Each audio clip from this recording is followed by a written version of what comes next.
Ni bang, ni dah buka, saya dah cuci juga. Cuma apa stiker tadi kan, stiker saya buka dah. Lepas tu tinggal apa bersihkan dengan stiker remover dah. Banyak ni banyak tar. Ni macam tak boleh hilang, susah nak hilang. Saya rasa besok kena gosok tak apa kan. Saya rasa kena gosok pakai kertas pasir yang 1000 ke 1200 kan, yang halus tu, bagi tar tu hilang.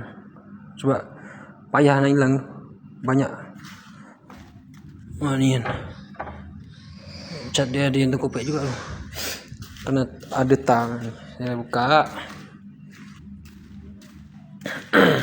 Cuma yang tank minyak memang tak buka lah, memang saya wrap dekat sini lah. Ni cover belum buka lagi.